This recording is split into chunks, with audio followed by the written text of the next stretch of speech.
Murph, I just woke up. What are you and Abram from Backlog Banter doing here? Oh, hey! You're in the mind space between spaces too, Brogan? Oh, did you take the red pill and the blue pill at the same time, even?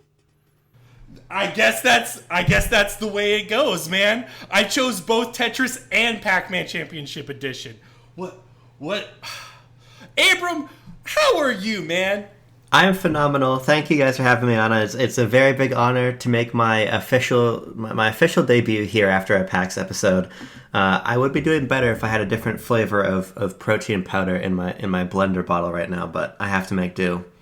Is it still the strawberry? Because last I saw, you were tolerating the strawberry. Well, here's the thing. The strawberry, actually, it sort of moved from a tolerance into an enjoyment. And then I ran out of the strawberry, and now I have vanilla, and the vanilla tastes kind of like banana, and it's a little bit mealy, which is it because of all that potassium? I suppose. I guess so. I don't really know. I don't really know what to make of it. It's not really a great flavor, but we have to make do. I need the protein. Okay, all right, Abram. This is your first time actually being on an episode. Tell us a bit about your gaming tastes. What kind of games do you play? Yeah, okay. So my gaming tastes are, well, I have a hard time categorizing them, I gotta be honest with you, because I end up playing a little bit of everything. However, if I had to sort of boil it down to what compels me the most, largely it's stuff published by Nintendo. But if I had to zoom out and find kind of a nice middle ground, the reality is I like very mechanics-led experiences that don't rely too heavily on lore, that might have some arcade roots in them somewhere. And if I had to put a couple like darts in the dartboard to help pin things down, like I said, I'm a massive Nintendo fan, but I also love, we're going to talk about it today, Tetris Effect. I'm also a massive Halo fan. But for as much as I love my gameplay-driven, arcade-driven, more classically designed titles, I fucking love Naughty Dog too. So that's kind of where the all over the road sentiment comes from, I guess. I think sometimes everyone can be a hypocrite, but in like a nice way, in terms of like, I like this thing, I prefer this thing, but like having a wide palette isn't a bad thing. And I think the appreciating story-driven elements is cool, but appreciating what makes the medium unique is really special. So I think that works. Yeah, and Nintendo does it better than fucking anybody. You gotta give it to it. So. I agree. It's something I have to, my palette's something that always has to be expanding, especially for work when I end up covering games in a book I'm working on that might fall a bit outside of my usual interests, and I end up finding a favorite like Citizen Sleeper. I found because we're working on an official book for Citizen Sleeper. And I thought, well, I mean, there's really no action component to this at all. It's pure narrative and TTRPG elements. But I ended up really digging that game. So sometimes I wonder if I even have any particular taste. I know I have bad taste quite often. Well, I mean, like, Citizen Sleeper or like a Disco Elysium to me really showcase that storytelling can intertwine with mechanics in a deep and satisfying way. Like, with Citizen Sleeper, you're trying to make it through every day. That spinning plate resource management is just always super fun. And then the story every day, that your personal struggle, it's just super works. Anyway, yes, let's get to what you play. So what Nintendo game have you been playing, Abram? Well, here's the problem. I hate to screw up your segue right away, but I've not really been playing any. Because there's really not a whole hell of a lot coming out right now from Nintendo. You caught me the week before Endless Ocean and then Thousand Year Door right after that, so I'll be busy again on Nintendo's side. I've been playing mostly Devil May Cry. The original. The original, I beat the original, I don't know how long ago, like a couple days ago, close to a week ago, and now I'm on mission 17 of DMC3. You're almost done. So you skipped right over 2. I skipped over 2. I mean, my history... It's not a bad idea. Yeah. He did the right thing. My history with DMC is somewhat odd in that when I was a little kid, I thought it was the coolest thing in the world, but I didn't have DMC at all. So I'd watch Let's Plays, and I watched a little bit like the anime when I was a kid, but I didn't have the games. And then I later got the HD collection and played a little bit of 1 and 3, but I played DMC 5 maybe the year it came out, maybe the year after, I don't remember, and I just absolutely adored it. So I've long been meaning to make good on my mission to go back and actually complete the whole series except for 2. I'll probably play 2 at some point, is the reality, but I want to hit all the good shit first. Yeah, you play 2 for historical fascination, not to play a good game. Yeah. Let me ask you, since 5 was your first, 5 is like so buttery smooth as a combat game. What's it like to go to the first one and like see the primordial ooze that is the genre? Yeah, I mean, it's really cool because ultimately my experience with character action games beyond DMC is also very limited, mainly to Bayonetta. And Bayonetta, particularly 2, which is my other favorite character action game, is obviously just as smooth as DMC 5 is in a lot of ways. So going from no edges to all the edges is really compelling, actually. I think DMC 1 is a great game. I agree. I don't really share the same "it's aged poorly" complaints that a lot of people do. I agree. I mean, like, for the primordial ooze stuff, yeah, there's like, I don't want to say even missteps, because I think they were experimenting and figuring things out. Yeah. Like the water levels, all that, like, it's okay, right? Yes, it is, except for the fact that I have to say it makes me dizzy. The underwater levels make me dizzy when you're going back through the castle at the end of the game and the whole screen is doing like a fucking air sock outside of the tire store. I can't handle that. Or the shoot 'em up final boss. I actually like those genre switches. Yeah, anyway, that's not bad. The one thing I wanted to notice here is that, just 2 episodes ago, I did a Devil May Cry 3 recording with a writer named Timo or Laugh, and he was a super big fan of Itsuno's work. So Itsuno did Dragon's Dogma, does a lot of the Street Fighter stuff, but he did Devil May Cry 3. And Kamiya obviously did Devil May Cry 1, but your main exposure to the genre is Bayonetta. So in my head, when I was trying to defend Devil May Cry 1, he was like trashing Bayonetta, I was like, I feel like Bayonetta was an evolution of what Devil May Cry 1 does. And what was it like for you to play Devil May Cry 3 and that contrast between the two? Because they are 2 very director-driven titles that play different, but also have the same spirit. Yeah, I mean, I had played a little bit of 3 in the past. I realized just how little I'd played on this actual run all the way through. I think I only got to like mission 6 or whatever when I played it several years back. It's really compelling to me to see both of these games release in what is a very small proximity and see the complete ideological shift between the games to where I don't view them necessarily as a straight progression. There's actually some things I like about DMC 1 more than 3. And I think it is, I mean, obviously, because Shinji Mikami worked on DMC 1 also, right? I'm not wrong about that, yeah. So obviously, I mean, and as anyone listening to this show knows the way that RE4 became DMC and then RE4 became its own project to release. Anyway, and I think that the Resident Evil feel of that castle is really, really special in terms of the art direction, but also in terms of the very light, like, problem solving to get around. I find that the tower of DMC3 is a little bit disorienting. I don't like it as much as the castle from DMC1. Obviously, the combat is just exquisite. I mean, it's incredible. And we're going to talk about another Itsuno game a little bit later, which is part of what sent me back to DMC in the first place anyway. But yeah, I view them as games that really stand alongside each other. Mm-hmm. I agree. Devil May Cry 1 now especially has its own identity and almost novelty. Yeah. Especially, like, for me, it feels almost Castlevania-esque. At least, like, in a 3D sense. It's very gothic. Sure. And I love the marionette enemies.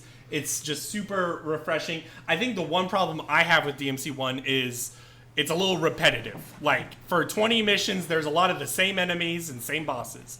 But you can't really knock it. And I love both of them. I'm excited to see how your series goes in the future. I'm very excited to play 4, which my plan was to play 4 immediately after, but I got busy with just general life stuff, and I'm not going to have time to play 4 before Endless Ocean releases, and that takes absolute precedent.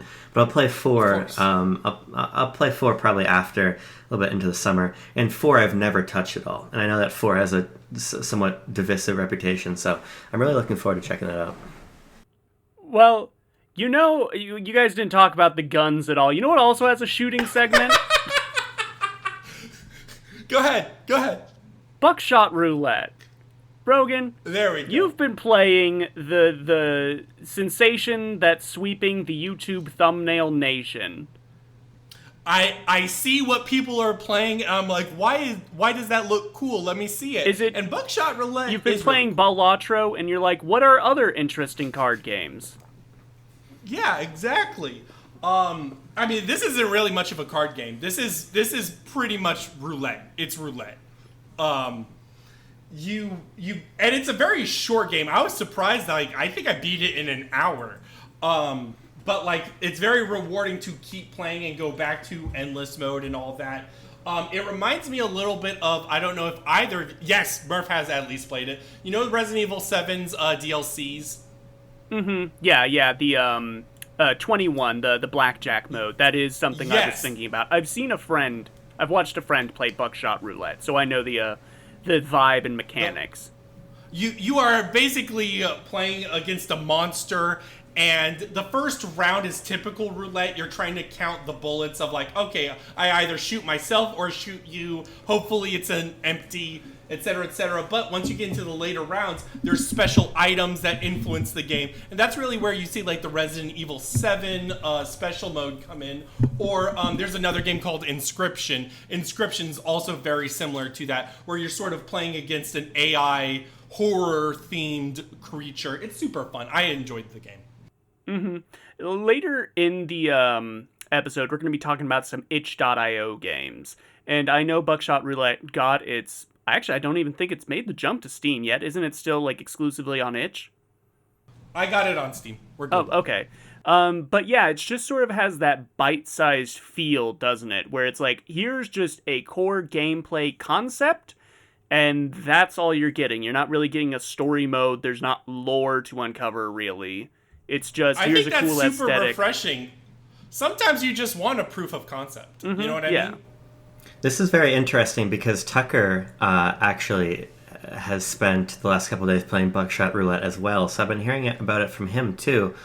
This is sort of a weird moment for me where one of these, I guess, zeitgeist streamer, YouTuber, TikTok games actually compels me also. I really would like to give it a shot. And Tucker put it on my computer, so I have the EXE on my desktop, so it'll be very easy for me to check it out. I think the big appeal for the streamer space is the smiley toothy man makes for great thumbnail material. Yes. Where you're like, Buckshot Roulette, but what does the smiley toothy man have to do with any of this? I gotta click on this and see how Markiplier makes a noise. I am also... I'm curious what you guys make of a lot of the other, like... Because Tucker and I have been talking a lot about, like, the Fodian games, which are obviously the very popular stream games. Like, you're getting over it, so now you're, like, Sisyphus Boulder shit. Mm-hmm. Does that move the needle for you in any way? So, I guess I own Getting Over It. I started it, and then I was like, okay, it's a meme game. I'm not going to get anything out of this, right? Something like Sisyphus Simulator, I genuinely want to play because the gameplay does look actually more engaging. Sure. Yeah, go ahead. Well, what I was going to say, because you said it last, so now I get to go. I win. Okay. Because I was talking about these. I think these games are so fascinating because they resonate with so many kids that are watching all these streamers. And I watch the occasional streamer myself. I really like watching Ludwig's videos. So sometimes I like watching him rage at this stuff, and it's a very interesting experience to be compelled by a game that I don't have any interest in playing, but I would love to watch. I don't really watch Let's Plays that often. I don't really watch high-level esports or anything all that much. But something about watching these games in particular is interesting to me. So I bet I'd probably I might even like watching Buckshot Roulette more than I like playing it. But I guess I'll find out. We will certainly see. All right, y'all. Murph, you got the other transition? I'm letting you do the transitions because you were so confident. Well, yeah, I'm so good at these transitions. They should give me an Oscar for them and perhaps perform some sort of Sker Ritual. Oh my god. That was the best you got. Never mind, I love it, Murph. Alright, yes, I played Sker Ritual, and I'm probably still going to play it a little bit. The pitch is, it's COD Zombies. That's what it is. Oh, okay. It's like 80% COD Zombies. I would say 20%, maybe 15% killing floor. But that being said, it is a horde mode zombie game with monsters and a squad, and you're doing the whole, like, choosing the weapons, opening doors with your currency, trying to roll the loot box for a good weapon instead of the shitty weapons you start with, etc., etc. I love Call of Duty Zombies. Honestly, at this point in time, it's probably my favorite part of Call of Duty.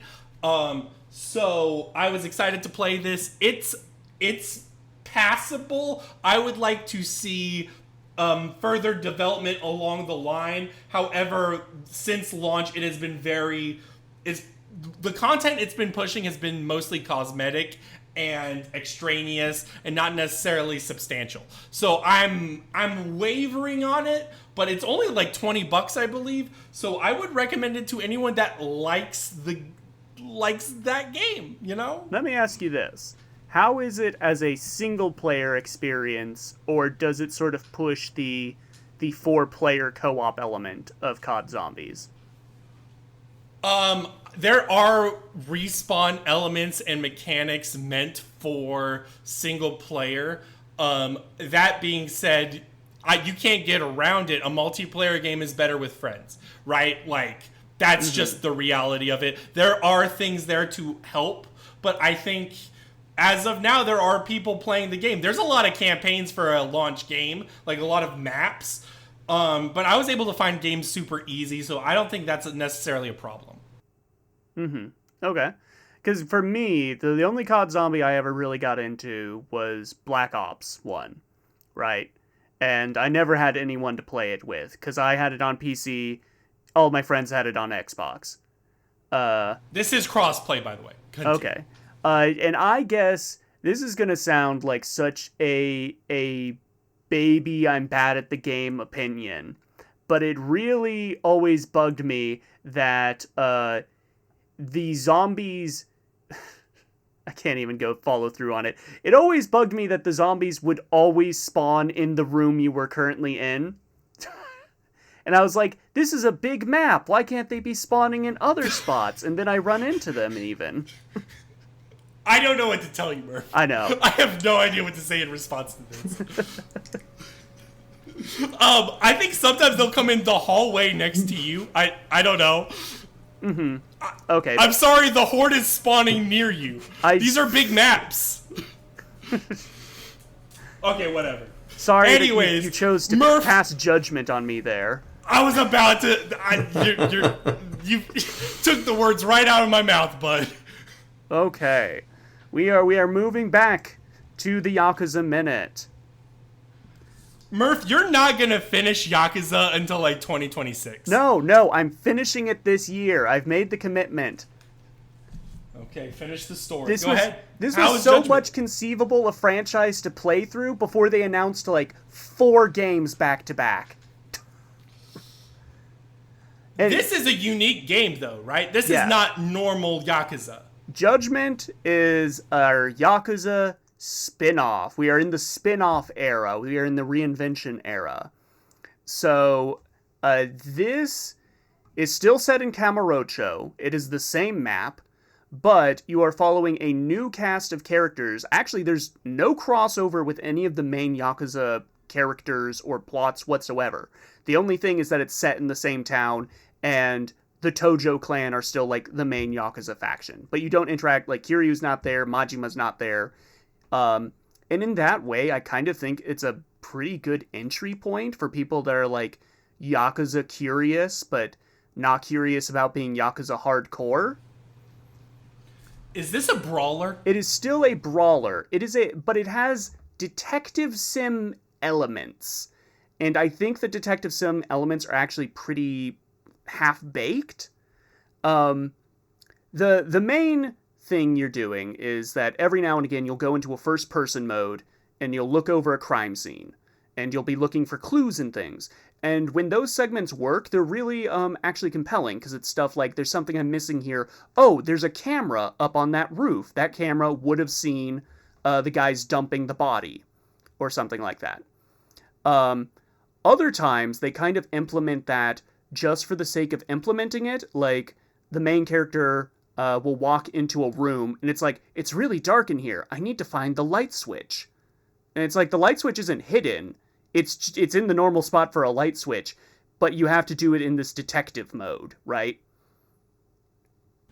Every time you say detective mode, it makes me think Batman. Yeah. Is it better than that?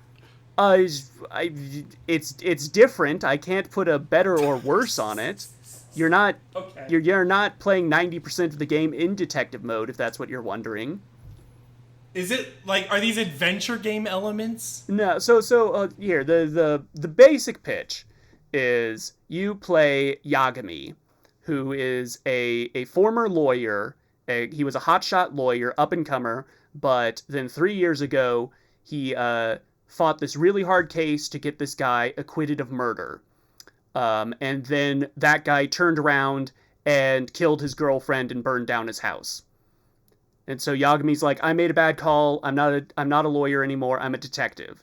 And we catch up with him 3 years later as Kamurocho's going through sort of this interim period where the Tojo clan's not so prominent. There's this rash of murders where people's eyes are getting stolen.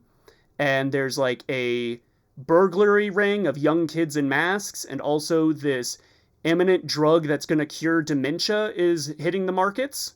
And all of these elements seem very disparate, but for the story, I think they come together in a really nice way, actually.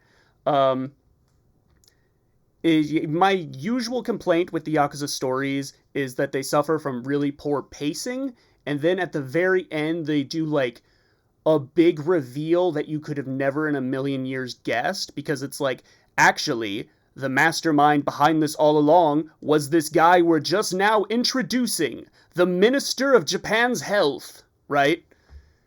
Here, they actually properly set things up, and by, like, I'm gonna say, when you're, like, 3/4 of the way through, you know who is behind everything, but you need to, like, find the evidence to pin it on him, right? And that's more compelling for, like, a detective story. Let me ask you, do you feel like this is a development because it is a side game that they have more freedom to tell a better story, or do you think they are literally getting better at telling stories? Like, do you feel like the next sequels will improve on this? I think it's a development because this isn't written by the main Yakuza guy. Okay. Now, I don't think the pacing is perfect. It kind of has an anthology feel to it, where every chapter you're kind of like solving different cases, and then and then there's like the big case in the background that's building on each other. I think if you trimmed like 2 to 3 chapters out of this, and that would tighten up the pacing a lot, and I think this would actually be a pretty S-tier Yakuza game. But as it is now, how would you rank it? I would rank it A tier. And okay. A lot of that comes from the ending. The ending is a very good set piece and has some very compelling character work. Yagami isn't as immediately likable as Kiryu, or even the protagonist they introduced in 4 and 5, but he has very strong, just a dude energy, and that sets him apart. He's got a real John McClane feeling about him, where he has very expected normal reactions to things. You know what I'm saying? And yeah, it's just some of those detective elements don't always match, because there's the first chapter is like 4 hours long, which is absurd for a Yakuza game. And that's mainly to introduce you to all of these mechanics. Like, there's a disguise mechanic, there's lock picking, there's like looking over a witness's testimony and picking holes in it. Those vanish so quick into the main game, and I think they're kind of more for like the side cases, but I only did a few and the mechanics didn't pop up. Like, the disguises, that or to sell the game. Yeah, the disguise mechanic literally comes up like Yagami is about to go into someplace and be like, no, they'll recognize me here, I better put on a disguise. And you have two disguises. You have hobo disguise and you have maintenance worker disguise. Both disguises work. I'm always in my hobo disguise. Continue. Yeah, and the lock picking just vanishes outside that first chapter. I never had to pick a lock ever again. But still, I think, like I said, I think this is a great entry point for people that want to get into Yakuza. Because I know most people are going to say Yakuza 0. And I think the issue there, and see if you follow me on this, Yakuza 0 is really, really good. And any game you would play immediately after that in the series, be it Yakuza Kiwami or what have you, is going to be an immediate apparent drop in quality. Damn. That makes sense, though. Yeah, I get that. Whereas this is more middle of the line. I put in the A tier because I like the story it tells, and it was surprising for me as a Yakuza game. But I think because it's so detached from that ongoing story in the main games, like, you don't need to know any of the characters from the previous Yakuza games. You don't even need to know the story from the previous Yakuza games, because this is completely removed. It's just set in the same town, so they can reuse the map again. I think this is a good entry point. Wow.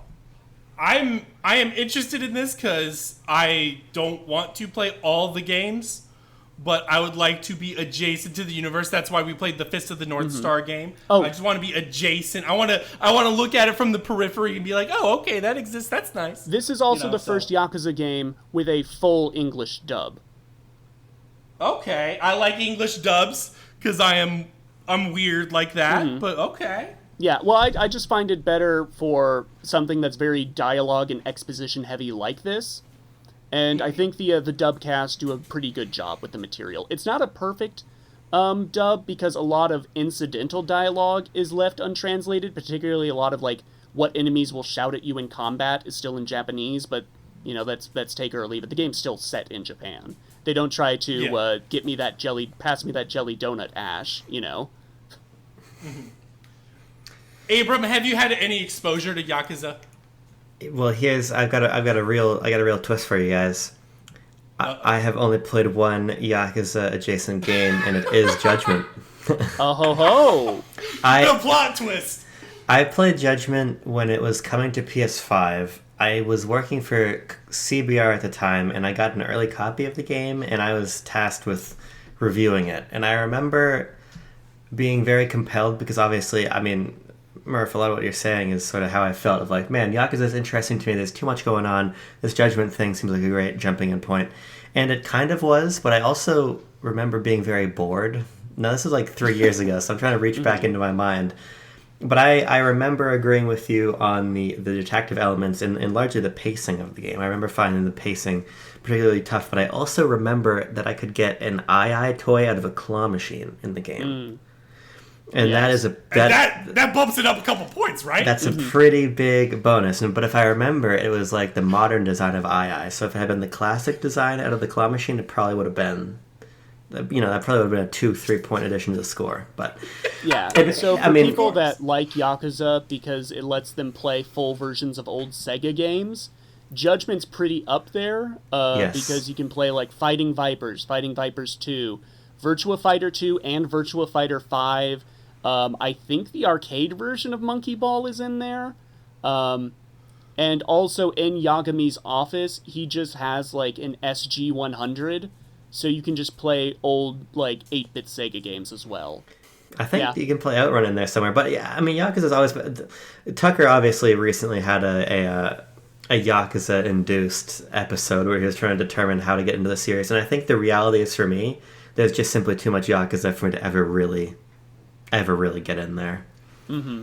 I will say, for one thing, if you buy the Game of the Year edition or whatever, the complete edition, they give you... This game has a mechanic called extracts, where you find this old hermit in the sewers and he brews you potions that let you do things like your attacks go through enemy guards and stuff like that.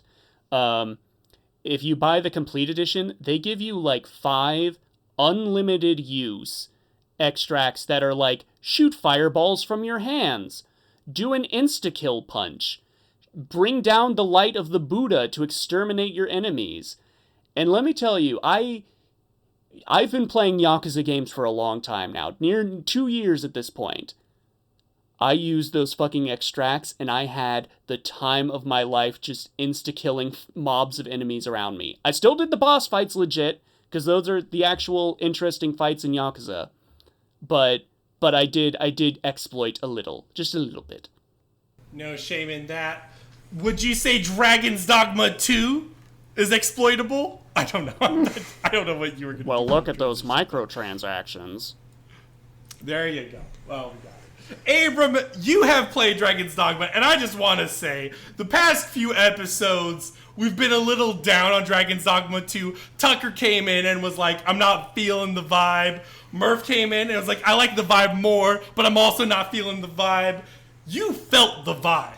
I did feel the vibe. I loved the game. I beat it and I got the true ending. So I did the big post game thing also. I've only just learned that there's a big post game thing, and that learning about that has made me more interested in finishing the game than ever before. Yeah, the post game is really good. I mean, what do you guys? Because I know that I'm a new chapter in this larger DD2 saga, Dogma saga. There we go, Sugma. Sugma. Yeah. So in your larger Dragon Sugma 2 discourse here, what do you want to talk about in particular? Okay, so I think I am now 25 hours in the game. I am 10 more hours than last week. I am still not into the second deserty area, but I'm on the verge of that. Okay? And I think my take right now is I still don't find the narrative and world that compelling compared to other, like, its contemporaries, right? Sure. I have found some more interesting and compelling characters. I like the whole little thief village mission. I like the woman that runs the bordello that's like a spy lady or something. She's interesting. And I get that it's a journey, not a destination game. It's a journey, not a destination game, but I still need the destination to be something, right? Right. I guess here's the way I come down on it. I to lay a little bit of foundation for what I'm going to say, I don't really like open world games that exist to serve their open world. So if I'm playing a game that has an open world that I love, like a Star Wars Jedi Survivor, I am just mainlining it. The open world might as well not even exist. There's very few games that hinge upon their open worlds that I really love.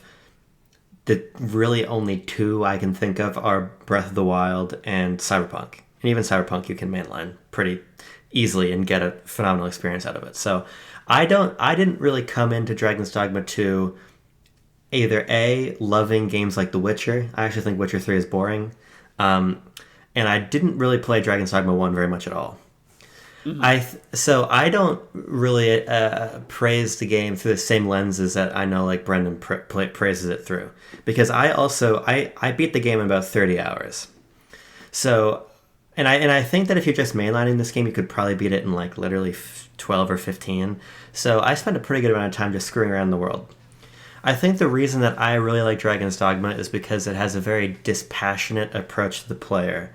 In that when I'm walking around the open world, the geography doesn't really feel like it's video game geography. For I think better. You know, when you're walking outside in the real world and there's a mountain, the mountain doesn't really care that I'm there. I just have to find a way around the mountain. what I appreciate about Dragon's Dogma is that when I'm walking through a forest, when I'm having to get from point A to point B, I have to be very deliberate in how I move around the map. And I have to be very deliberate about the items I have, and I have to be careful not let my pawn carry my camping kit and then get picked up by a harpy and thrown into the sea where he's going to die and I'm going to lose my items. I don't see this as this like return to hyper friction heavy design or like a super hardcore RPG. I don't even really find myself engaging with that much emergent gameplay scenarios across my playtime. For me, I attack Dragon's Dogma as this game that presents a big world for me to walk around in. And it presents a narrative that, where I think, Murph, you see sort of a lack of connection, I see a merciful disinterest in having a heavy narrative. What I love about Breath of the Wild is that Breath of the Wild's narrative is so backgrounded that you really engage with it only when you absolutely need to. In Dragon's Dogma 2, I don't even really know what the plot of the game is. The ability to screw up mainline quests, to do them in half-assed ways, to do weird shit to get around them, and just spend the time in this world that feels like it just exists in a very natural way, to me was just very satisfying. So I think from that lens, it's neither a victim of comparison or like an emblem of design ideas that I wish were more popular. To me, it's just a cool fantasy world to walk around in. The thing that really does it for me, though, is the combat. I just totally love the combat of the game. I think the combat's tight. Last thing I did in the game is I fought and killed a Drake for the very first time, and I was very underleveled. But I was playing the Mystic Spear Hand, and that has an ability where you can create a bubble shield that makes you immune to all damage for like 5 seconds. Sure. So I was timing popping that shield up right as like the dragon was casting spells or breathing fire and stuff. I managed to keep my whole party alive. Yeah, the Drake fights are really, really fun. I mean, I think I had to kill 2 in the course of the game to get all the stuff I needed. And I played as a thief, just as like a just like a regular class thief, and I had a lot of cool abilities that basically brought this as close to being a character action game as possible, flipping up in the air and dashing around a lot. So I basically found in Dragon's Dogma through the combat a character action style, and I found in the world sort of I don't remember if it was Brendan who said this or just somebody else online, like a Monster Hunter style loop almost, where I'm going out into the world, I'm killing a bunch of guys, I'm getting some cool stuff, I'm bringing it back, I'm using it to make better armor. That Monster Hunter loop, I really do think is buried somewhere in Dragon's Dogma. Sometimes it's very overt, like when you're in a big monster fight, but I think it's always there. And so, yeah, I found the whole discussion on this game to be quite interesting because I don't necessarily know if I engage in it or with the game on the level that other people do. I found a very particular experience in it that I don't often get at open world games. And so through that lens, it really was really special to me. I was having a conversation with friend of the show, Steven, and he said something that sort of something clicked in my brain when he said it. And he said, I think it's more built to facilitate the way you would originally play an open world game, rather than how modern open world games are designed. And I think there is something to that. When I think about open world games, I think of, the wilds between hub areas. And the hub areas are where I want to be, because that's where the quests are, and that's where the merchants are, and things like that. And then the wilds are just sort of where I have random encounters. And Dragon's Dogma is about being out in the wilds as much as possible, and only really going back to town to sell your stuff. And it does have that Monster Hunter loop. And, full disclosure, I've played 60 hours of Monster Hunter World. It washed off me like water off a duck's back. It made no impression on me. And I think, I want to believe in this thing of like, oh, it's about the stories you encounter naturally, not the story you're being told. And I still feel that Dragon's Dogma 2 just lacks the variety for those storytelling moments to happen. Like, I still feel like I need more pawn personalities. I need more enemy variety and things like that. Yeah, the anime variety is an interesting point because I agree with like the experiential issue. I feel like I ascribe that more to the frequency of enemy encounters opposed to the like number of enemy types in the game. Mm-hmm. Especially in Batal in the desert, there is an inordinate amount of enemies grouped very close together.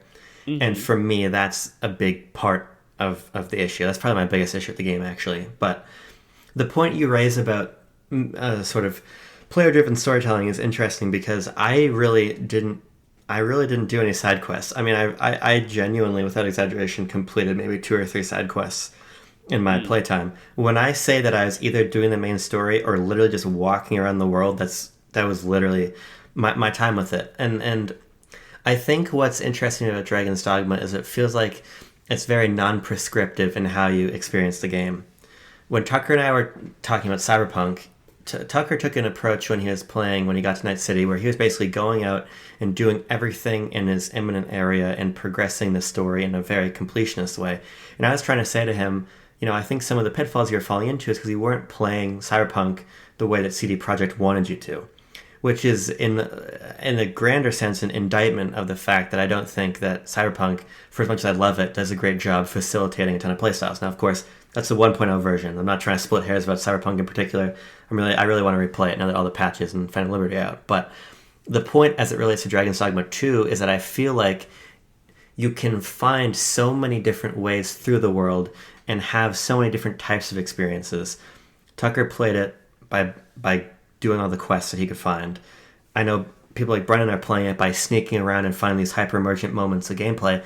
I'm playing it simply by enjoying the act of existing in its world and catching a guy with a grappling hook and pulling him to the ground and doing like a cool kill animation on him. Mm. I think it's a very interesting feat of design to make a game that feels so open-ended that it can be to the experiential detriment of the player. Mm.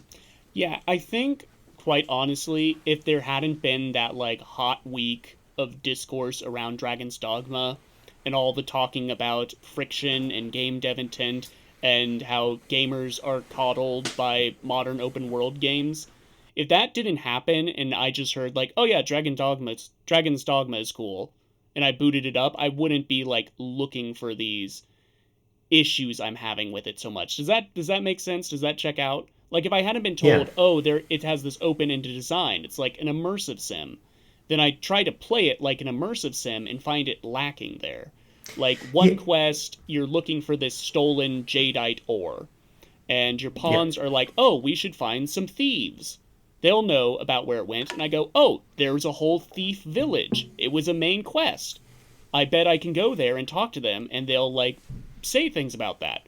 And I go there, and it's like, no, you actually have to go into the dungeons and talk to the thieves in the dungeons in the main town, right?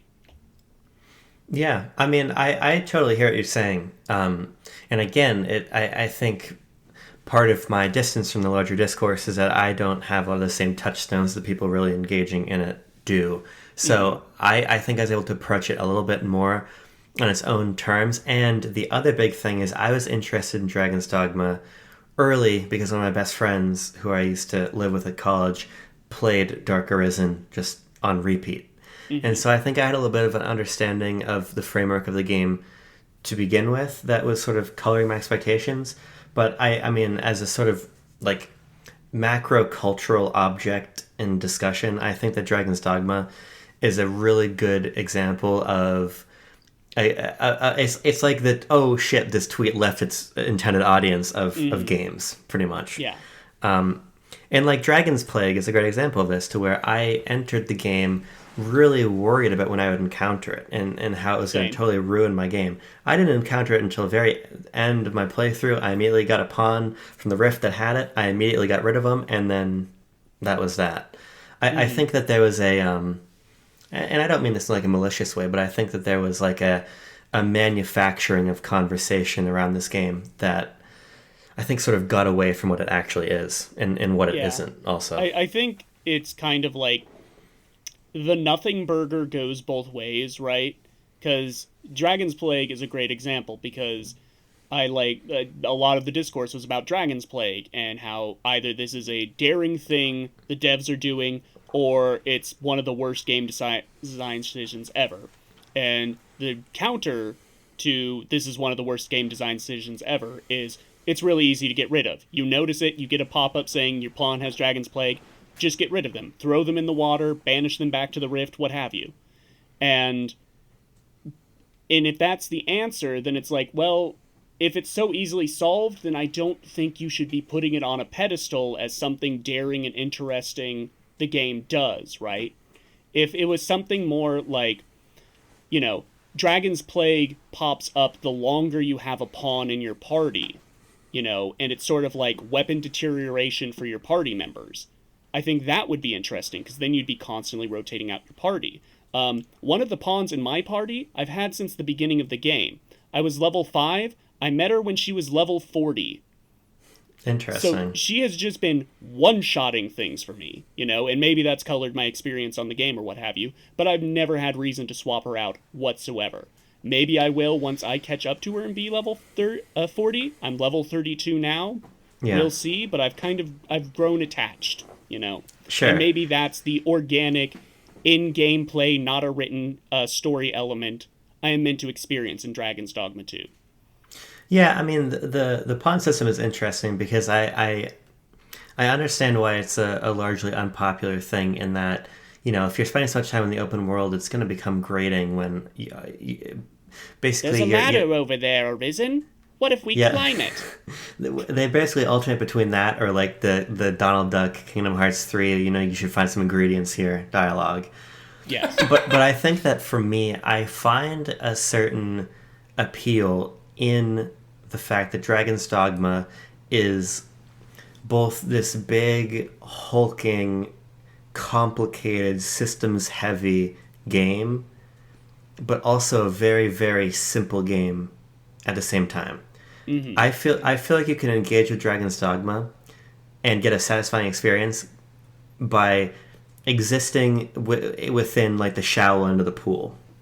And I feel like I was in the shallow end of the pool for a lot of the time, but to me, I think the fact that I knew that the pool went deeper did a lot of heavy lifting for me. I think the fact that there was the threat of Dragon's Plague, even if in the end it ended up being not a huge issue, I think that the larger enigma that is Dragon's Dogma, and I think part of that appeal, this is very subjective because this is really a couch criticism, I think a lot of the appeal is the fact that the game is also kind of broken in a lot of ways. I had a lot of issues with enemies like despawning or clipping into shit or my pawns disappearing or whatever. I think that the general instability of the framework, for me at least, in some way is a positive of the world I approach with this sense of trepidation, both on an intended level and an unintended level. Mm-hmm. And that's not necessarily a commentary or like a ringing endorsement, rather, of the design quality of the game, because I do agree that it does have some pretty fundamental issues. But I think on an experiential level, the greatest counterpoint it offers me to the average open world pioneered by Ubisoft, refined by whomever, is the fact that the game doesn't feel curated in that way. It feels like there's a lot that can go wrong at any moment. And I find that very interesting. Yeah. I'm going to stick with Dragon's Dogma. There may be more Dragon's Dogma takes in the future. I know I come across negative to mid, and that's just because I'm still I guess perplexed by Dragon's Dogma 2. And I want it to click, because it sounds like something that should click for me based on other games I like.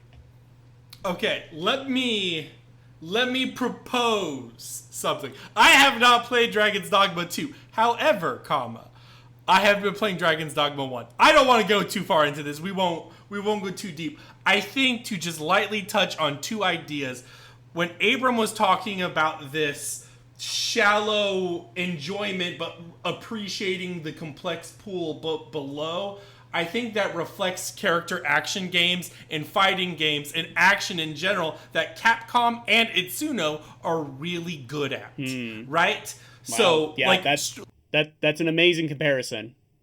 Yeah, so I would say to Murph, like, look at what you like about Street Fighter, and like look at those moment-to-moment complexities and the simple efficiency of like, oh, maybe I should just do this instead of overthinking it sometimes. And that balance is within a lot of Capcom games. And then the other thing is a much smaller, goofier thing. I don't view the pawns as real party members. I view them as glorified minions. And Murph, I know you love minions deep down. Yes, but it's still the factor of I need them to say more ambient dialogue. I just need more variety, you know? Okay. All right. That's fair enough. Guys, I think we're ready for the itch.io minute. Yes. The itchy minute.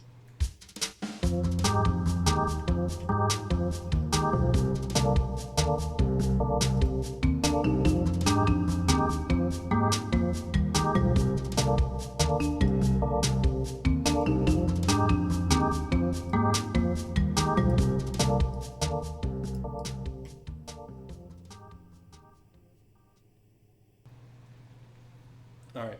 This week's Variety Minute is the itch.io minute. Technically, the oldest Variety Minute ever, long before Murph became the co-host.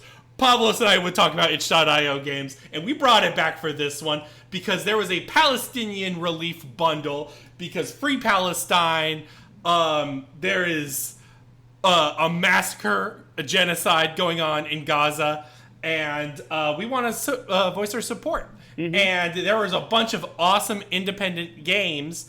And guys, we have a list here. And Abram didn't give us a list, but he's got some games. So I'm curious to see what's happening. The list is more just general purpose so we remember things. You know, the bundle is only $8 and you get a ton of indie created stuff, not just games. You get a lot of tabletop RPGs, a lot of novellas, a lot of mixtapes and things. And some, not all the games are bite-sized and itch.io size. Some are full-fledged games, such as Brush Burial. Brogan, you played that. I played a little. I did. Mm-hmm. I have played enough of it to have an opinion, but also I want to play with it more. The one takeaway that I really have, well, I have two takeaways. Number one, there needs to be more Thief games. I think Thief's version of stealth is beautiful. And it's not just the immersive elements of it. It is the quite literal lighting / noise making of stealth that really all other stealth games have missed out on compared to Thief. And the extra elements of complexity are just cherries on top for me. And then the other thing I have specifically about Brush Burial is its method of verticality is very interesting. So in Thief, one of the primary ways to get around vertically is to shoot an arrow and have there be a rope arrow. So then you would climb the rope arrow, yada, yada, yada. In this game, you are an insect. It's super cool, super fun.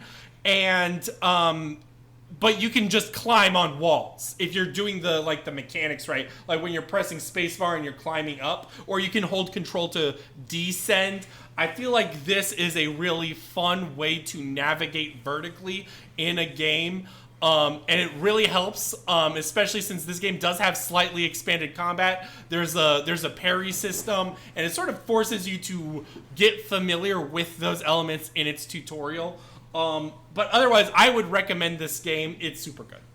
Yeah, I think it's, again, you're right. There needs to be more Thief-likes. I only played, I think, 30 minutes of this, and the thing that was holding me back was a lot of the control scheme, particularly how you manage your inventory, was a little too fiddly for me. Mm-hmm. I like that there was like a little playground area where you are meant to play with your inventory and figure out be what able things to do. Throw things through hoops. Yeah, that is nice, but that really means the player has to fall in love with it rather than anything else. So I understand if there was frustrations. Yeah. Abram, what's a game you played? I'm going to tell you. I'm not going to tell you that. I'm going to tell you a game I haven't played. Curveball. He came on the game show not to talk. I quickly want to echo everything Bro said. You played Brush Burial? No, I want to echo the Free Palestine refrain. I've not played Brush Burial, although it looks very cool. And I also want to say it's can be quite tricky to donate money with how high cost of living is in general. So I think that anything people can do to help out accumulates. A little bit of money that a lot of people give accumulates to a big amount of money that makes a real difference. So I think everybody watching should go do that. And even if you can throw in an extra $5, like I did, pay like $13 or whatever for the bundle, you get more. You get an enormous amount of value. So I really recommend everybody buy the bundle. But Free Palestine. I agree. But yeah, there you go. I want to shout out boss game. The final boss is my heart, which I did not realize was in this bundle until I was scrolling through it. Good. After I had bought it, and this is one that I'm very, very excited to play. I don't know if anybody's familiar with this game. Essentially, it is as their itch.io page reads, it is a lesbian devil hunting action game. Essentially, if you sort of take a lot of the aesthetics and like alt RPG ideas of like an Undertale, but you make it like a super sick like underworld devil theme lesbian like big adventure. That's basically what you get here. And this game's been on my radar for a long time. The lead dev, I believe her name is Lily, did a podcast with a friend of mine, Jonathan Holmes, really talking about what a personal endeavor the development of this game has been. And it released first on mobile a while ago, but now it's actually done its full release on PC. So that's one I'm personally very excited to check out. That's one of the things I really love about itch.io games is this is one of the most like personal communications. Like usually these teams are very small, if not one person. So it's always refreshing to see. Mm-hmm. And I've seen this game on the periphery mainly through Twitter. I think I follow the developer, and I saw it and I was always meant to play it, but never bought it. And here we are in the bundle. So I'm excited to play it too. Mm-hmm. And speaking of like personal experiences, one of the games I played right at the top of the bundle is Leave Ulma. I believe that's how that's pronounced. This is a small little walking game where it's you and your grandma out in the woods foraging for mushrooms. And your grandma is giving you life advice because you have moved to a new town following your parents' divorce. And every now and again, it alternates between that and several years in the future where you're walking through the forest by yourself and having a phone call with your grandma. And that's all it really is. Like, there's a bit of a foraging mechanic for looking for the mushrooms, but I get no impression whatsoever. I get alternate endings based on how many mushrooms I found. But every time you find them, your grandma says thank you and gives you a little more advice, and it's just a really nice, sweet game that probably feels very personal to the dev. Good stuff. I have played a game called Attrition. I also played this. You also played this? This is fun. It is basically a tactics advanced wars coded game, but it's determining like the unique thing about it is that movement for your units is determined by a dice roll at the start of your turn, and that is shared. So let's say you roll a 6. That means you can move 6 times. You can move 6 squares for all of your team. And that is super fun because it adds an extra element of strategy. I am always a fan of RNG. I think sometimes people are upset at the idea of RNG. It's not fair, yada, yada, yada. But I feel like playing around RNG and seeing what RNG can do for you and the game itself makes things more spontaneous, more dynamic, more fun. And I felt that playing this game. Mm-hmm. Yeah, and I like, it's not just the dice element, but it also has some interesting, like, base capture mechanics, or there's defensive structures, or structures you can stand on to increase your range. And, you know, it adds all these extra elements of, like, rather than just calculating, like, oh, I need to roll a 5 to get these dudes, like, surrounding the enemy HQ and we'll take it down. It's like, ooh, I could do that, or I can use that 5 movement to move this guy into a more advantageous defensive position, because I may not roll another 5 down the line, and things like that. Yeah, I mean, like, in comparison to, like, an Advance Wars, I think what's really cool about this, and I would like to see expanded more, is that it's not so concerned about units, because obviously, like, really there's, like, one type of unit or whatever. But, like, it is much more focused on the terrain and that strategy there, rather than a rock, paper, scissors element of, like, oh, anti-artillery beats aircrafts versus this and this. There's less rock, paper, scissors. It's just more focused on movement. And that's it. That's all it does. And it works for me. Yeah. Yeah. It's good. I also played another game called One More Encounter. And One More Encounter is a nice little cute game. You can play it and finish it real quick. It is coded as like a sort of quote-unquote lost dungeon first-person RPG thing, but that's not actually what it is. What it is actually is sort of like just a dialogue game where you have 4 options, fight, attack, or like attack, talk to, look at, or run, and you go against different enemies, quote unquote, and you're sort of just experimenting with those options and just seeing what reactions come about from that. It's cute, it's fun. What I like about it is this is such a minor thing, but it is definitely like an intended developer point. Is that every time you beat somebody, the game closes out. And to me, I actually like that. I don't know why. It sort of like resets your thinking, resets you on the path. You have to basically continue the game every single time. Because I don't know. I like it. I dig it. It's one more encounter, exactly. And it works. I don't know. It's not necessarily complex. It's nothing groundbreaking, but it's worth your time. Abram, you have any other shout-outs? Yeah, I want to shout out a game here called They Bleed Pixels. I think this is something that you guys, if you've not played it before, would be particularly interested in. It's sort of a platformer, but with the sensibility of like a fighting game. And I've played this game a long time ago, and I found it. I got filtered by it, to be totally honest with you. But I think these sort of filtered. What is that? Is that Zoomer speak? What is that? Is what does it mean to be filtered? If you get filtered, a great example is that Phantom Tax? It is not Phantom Tax. It is. Abram's trying to say he was bad at the game. Yes. Oh. If you get you got tilted.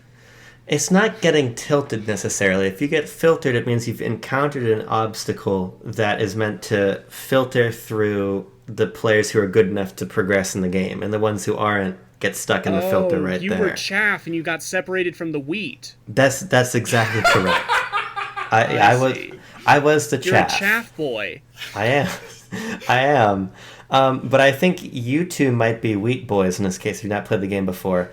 I find genre fusions like this to be quite compelling, so I definitely recommend people check out They Bleed Pixels.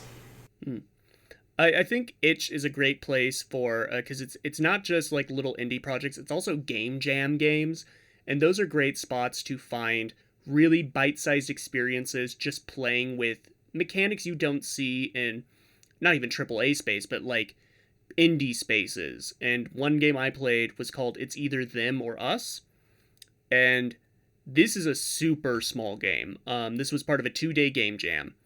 And sort of the framing device is you're on this island with this colossal skeleton, like half buried in the earth, and it's got like horns and stuff. And you get this narration of like, I was part of a long lineage of hunters sent out to kill the last of the giants. And that's ostensibly what the skeleton is. It's the last of the giants. And you have a gun. And the gun shoots grass and flowers. You paint the landscape. And so you're going over this burial site, this site of this like last great being that was killed, and covering it with life and foliage and color. And as it goes on, you unlock more types of flowers. You unlock like moss to cover the skeleton with, and you get more of the narration of the person speaking regret to what they've done here. And it's just this really good like Zen garden experience where I kind of got into it and being like, no, I need like, there's going to be a patch of red flowers over here, and like the purple flowers are going to be around the skull, and then I'm not going to put any moss on the skull whatsoever. That's going to stick out on its own.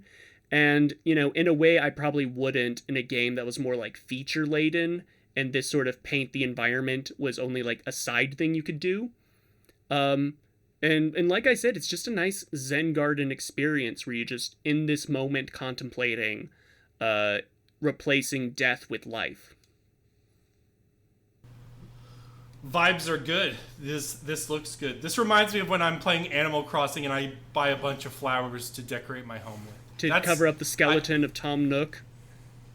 Yes. The last of the giants. Yeah. Or Mr. Rossetti. I killed that motherfucker. I'm just kidding. What else have you played, Murph? 2 puzzle games, A Monster's Expedition and Endure the Swarm. These are both grid-based puzzlers, sort about moving very optimally in a way. Monster's Expedition is a very simple, silly little game about you're on these different islands, and you move between them by knocking over trees to create bridges. And you can only knock over the trees in certain ways, and you've got to like push the logs in certain ways, and so they fall perfectly to create a bridge. And then Endure the Swarm is a post-apocalyptic game where the spiders that live underground rise up and swarm all of humanity, and you are the last human, creating makeshift shelters by moving boxes so the spiders can't get at you. And that game is actually very compelling mechanically, because you're on a grid and the spiders will come out of one spot, and you're indoors, and it will say like the spiders will rise up in 5 turns, and then after those 5 turns pass, the spiders spawn, and then every time you move, the swarm gets bigger and starts to paint the map, and you're trying to move these boxes in an optimal way so you box yourself in and the spiders can't get to you. And that's a real, like, I beat that in, I think, an hour or so. It's actually a very good little puzzler, because I kind of wish you could zoom in and out of the maps a little more. Sometimes it's hard to figure out the geometry of these buildings you're in, especially once they introduce the fact that, like, some boxes can only go in certain ways.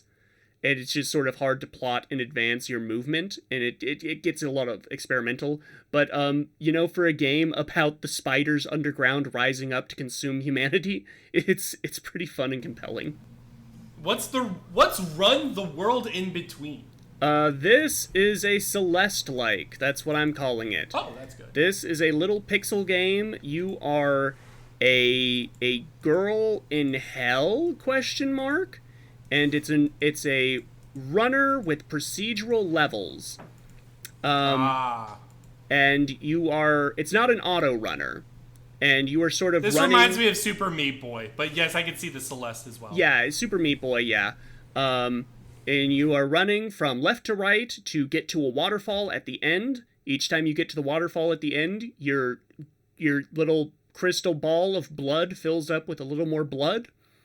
And each time it gets more full, more stages, more like elements to the track are introduced. So starting off, you're like very basic runner. You have this like blob, this Shadow Mario following you, and if it touches you, you die.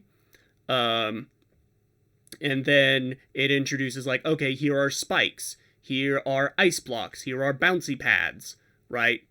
And what's interesting is every time you die, you don't respawn on the same track. Instead, the elements of the track you were on shuffle around. So you still have to beat, like, that part you're stuck on, you still have to beat, but it may not be at, like, it may be in a more advantageous position this time. And that, I think, is the more compelling thing about it. These sort of, like, get-to-the-end runner, like, platformers aren't always super compelling to me, so I'm probably not the best person to give thoughts on it. I think it's a lot better than the idea of a procedural platformer implies, and I think the music is tight. Well, I will say one of my favorite platformers ever is technically not... Well, Yeah, it has the Spelunky, where it has the different the way that level design works is it like an entire dungeon room is segmented into different things, and they just sort of mix and match. There's probably like 250 squares, and those squares make up that room or whatever. You know what I mean? So I could see how procedural generation, as long as it's curated block by block, can still work. If it's smartly done, I mean, I'm all for it. Yeah, this is much more like sections. Like, oh, here's a section where you have to drop down a pit of spikes and then boost at the last second to land on a platform. And things like that. Yeah. Okay. Abram, any other ones you want to shout out? I want to very quickly shout out, I mean, obviously, it's probably played by everybody listening right now, but A Short Hike is included in this bundle. Played it yet. I have played this, yeah. Yeah, amazing, small, very heartwarming experience. So I gotta shut that out. The other one that I really, really, really want to play that's included here is Wander Song. This is the game that the developer of Chicory made prior to Chicory, and obviously they're now working on Beastie Ball, which I'm also very excited about. So that's high on my to-play list. The other one is Zero Ranger. I've begun to dabble with the idea of being a shmup fan, and I know that Zero Ranger is a very popular one. I think I own this game at least twice now, because I believe this was also in the Ukraine aid bundle as well. So I've got Zero Ranger to go around, which is cool. It's always cool seeing which games support several charity bundles, because that means that the developers are sick as hell. So there you go. Yeah. Yeah. What the shmup bundle thing is an interesting seed that I can't wait to see it develop over time. That's exciting. Because I love Treasure. I love Treasure. So I played quite a bit of. I hope you don't get filtered. I almost did buy Radiant Silvergun, but I persisted because that's a banging game. One day we'll do an Ikaruga. Oh, I'd love that. I love that game. But all right. Speaking of small, bite-sized games with high-def mechanics, look at that. It's time. It's time, everyone.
don't think that the Giant's ever been knocked off his feet like that. Look at the look on the face of the champion.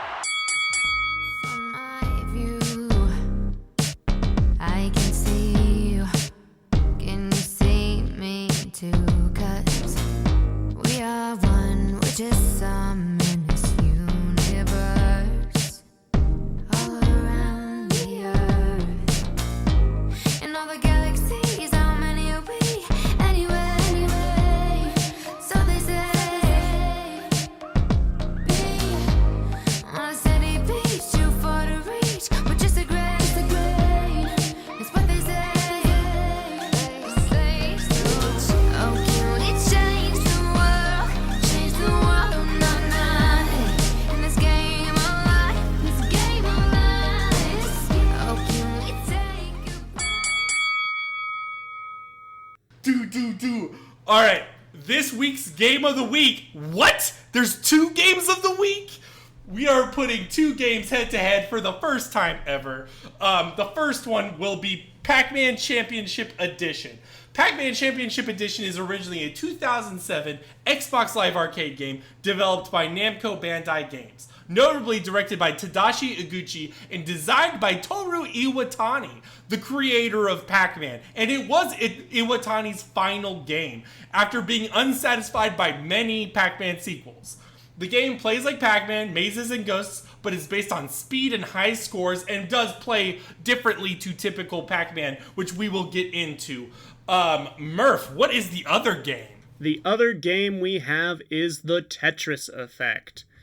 Released in 2018 exclusively to the PlayStation 4, the Tetris Effect is meant to be the most definitive form of Tetris there is, created by Tetsuya Mitsuguchi, who a creator of Space Channel 5, Sega Rally, and Children of Eden. He had always wanted to do a Tetris game that was also a rhythm game, and Tetris Effect was born out of that. It is still your standard game of Tetris, but with synthetic backing tracks, and the game that change as you play, oftentimes sound effects in the music being tied to certain actions, such as rotating blocks or moving them.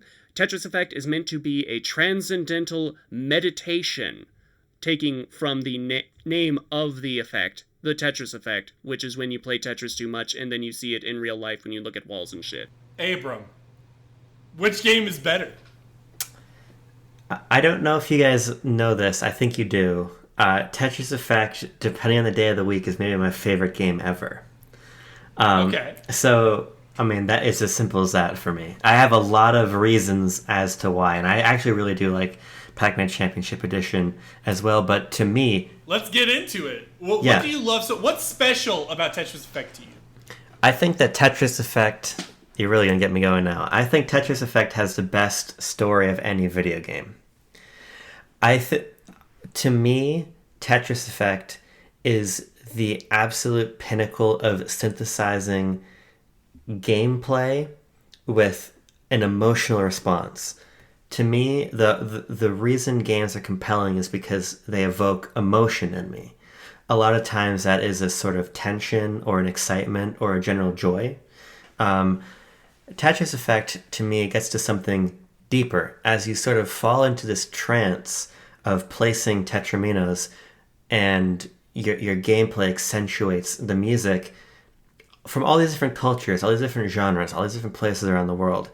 I feel like you're swept up in this very vulnerable state where you're so immersed in the gameplay experience and you're being bombarded by this incredible music from Deluxe that it really allows me to tap into a sense of calm and a sense of appreciation for art that is very hard for me to reach sometimes otherwise.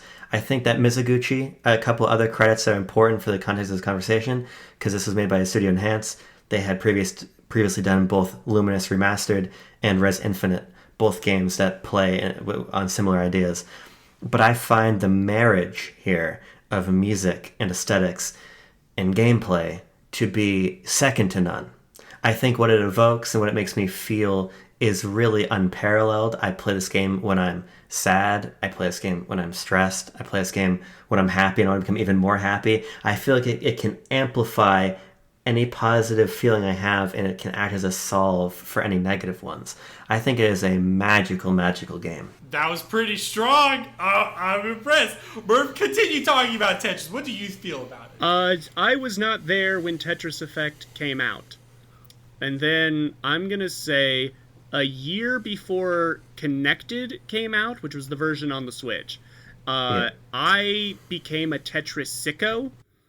Because I played it at the Portland Retro Game Fest, and I kept, there was one terminal where they had Tetris for the NES, and I kept getting the high score and then, like, looping back around and seeing someone had beaten my high score. And I was like, well, I gotta get better at Tetris now, right on the spot. And then I downloaded the demo for Tetris, Puyo Puyo Tetris, just so I could play the Tetris Versus mode in that, and that's how I got my Tetris fix. And then Tetris Effect Connected came out for Switch, and I bought it day one. And just sitting in a dark room, not really knowing what Tetris Effect was, and how it is a good goddamn game of Tetris, this too, at any given time, this is either in the bottom half of my top 10 favorite games of all time, or the top half of my favorite games of all time. This game was created in a cave by eldritch witches that peered beyond the veil at how you make Tetris somehow even more compelling. Okay. Brogan, tell us what you love about Tetris Effect. I agree with everything. Guys, I'm not gonna lie. These are two bangers. Both of them are bangers. And I think Tetris Effect is one of the best games ever. I totally agree. I think what's super special about this is, and I think there's a few common links between these games. And I think one of them is how do you make a sequel to a capital G great game? Yes. Like Tetris. How do you make a sequel to Tetris? And in this, the answer was to have I think a curated campaign, and in the curated campaign, curated levels. I think you both have done a great job talking about the aesthetics and the sensibilities and how they intertwine to the moment-to-moment gameplay. Like when you put down a tetramido, like a cymbal hits in the background, and as you start to build them up, the music starts to swell up. I would say my favorite level of Tetris Effect, for instance, to me, like really stuck out was the jazz. Like anything, like, because that's what it feels like to me. It feels like it's sort of riffing off each other, and I am part of the riff. I am part of the jazz band, and in that, it becomes so special in a synesthetic experience. And then what Abram said regarding the multicultural elements, it wants to be a universal game. It wants to be a global game. And it does it so simply by having very few minor tweaks. It goes, like, in a typical Tetris game, the more you play, the faster it goes. But because this is a curated experience, sometimes you will start super fucking fast. Sometimes you will start at, like, the highest speed or a really high speed. And then it'll slow back down. And then it'll pick back up. And that shit is super fucking fun. And each level in that sense feels so different and so alive. And then its extra element is, I already forgot what it is. I didn't write it in the notes. It's like the zone thing. Yep. It's where you freeze the game. And you can build extra lines, and then the lines will go down, and you'll raise the whole thing higher for an amount of time, and you're just trying to get as high as you can to clear out all the lines. And that moment is also really nice, is because when you're doing this, a super high speed thing, you decide, I'm going to break the game, I'm going to pause the game, I'm going to take a moment to focus. The zone is not a moment of fresh air. It's a moment of I can focus. I don't have to scramble, because in the high speeds, there's a chance you may scramble if you make a mistake. So I think all of that really blends to an amazing experience. Mm-hmm. What I want to jump off of from there, just one final high-level point before I assume we talk about Pac-Man next, and we can put them head-to-head, but I think what you're describing here is this ability that the game has to put you into this heightened state in perpetuity. The way that the pace changes never lets you become complacent in any respect. And when you're in that state, I think it's easier to receive the music. I think you become so singularly focused and on the experience that you become equally lost in the aesthetics and you become equally lost in the music. I think about, when I'm listening to some of my favorite music throughout the day, my mind is elsewhere, right? Maybe I'm checking my phone, maybe I'm cooking lunch or something. So this music that I love ends up sort of being intercepted by the real world around me, and it dulls its impact a little bit. When I'm listening to that music, when I'm working out, and I'm exerting myself, and I'm singularly focused on the task in front of me, the music is not impeded by anything. It becomes this sole force of accentuation. And I think what Tetris Effect understands is that by really curating that gameplay experience and keeping the player always locked into the piece they're dropping, you suddenly have their complete attention. And with that attention, you can do incredible things. You can evoke a depth of emotion in your storytelling through the emergent player moment of, oh my god, I gotta clear these lines. There's strategy, and then there's the harmony of the music. And it allows you to love it in a way that you can't love it in any other condition. I think you're totally right about the idea of jazz, the idea of making you an active participant in the tracks. They might unfold linearly, but there's a variance every time you play. It's the variance you bring to the experience, the pieces you're dropping, the lines you clear, the way that a Tetris adds another sound cue, and the ways that you can put that in different places of the song. I think that it brings you to a level of focus that allows the aesthetic to be more than just window dressing. It is a fundamental encouragement and accentuation of the gameplay. Tetris is the ultimate game of it's so over and we've never been so back, right? Like at any given time, you are in a pit of despair. How did I do that? Why did I screw up like that? I should have L rotated, And I think tapping into that for a meditative experience that has this ebb and flow, I think in a lot of ways it does mimic real meditation. I practice meditation, and sometimes you're going a mile a minute with your thoughts. I just animated 30 different fantasy battle sequences or what have you. And sometimes you're I'm gonna think about eggs today. I enjoy eggs, And I think there is. I think it's just perfect. No other way to say it. Anyway, Pac-Man. I'm gonna let y'all talk about Pac-Man first before I go on my spiel, because I'm the only person that I think capital L loves it. So I'll wait for you guys to say your thing. I find Pac-Man Championship Edition a real triumph. I think the difficulty with this head-to-head is one is an idealized version of a classic game, and the other is a total reinvention, right? Pac-Man Championship Edition, because there have been a lot of different versions of Pac-Man, right? And Pac-Man Championship Edition is kind of whoa, I didn't know we could do that with Pac-Man, right? I never thought about it this way, but it's still the pure Pac-Man experience. It's just more in tune with how people play Pac-Man. And that's really fascinating. I think what interests me about Championship Edition is exactly what Murph is saying, in that I feel like it really takes a scalpel to Pac-Man, which is a very, very challenging thing to do. You're taking what is a ostensibly perfect arcade framework and saying, well, not necessarily where did we go wrong, but where could we have done even better? I wouldn't sort of be as reductive as to say that Championship Edition is a replacement of the original Pac-Man. But for me as a player, it really is. Because I feel like it immediately introduces a sort of directed franticness that I don't think that Pac-Man, for me, typically has. The way that I'm dropped in and I have a very, very clear cycle I need to execute of getting the limited power pellets, getting the fruit, getting the next... My inexperience with Pac-Man terminology and things would be obvious, but getting the next big pellet so I can eat the ghosts and everything, it almost adds, and this sounds very peculiar, but an objective to Pac-Man that the original arcade framework doesn't necessarily have. I have the analogy. Go ahead. Original Pac-Man is an open world collectathon. Yeah. Championship Edition is a linear character action game. I think that's actually a really good way to put it, because what it does is it forces these moments of conflict.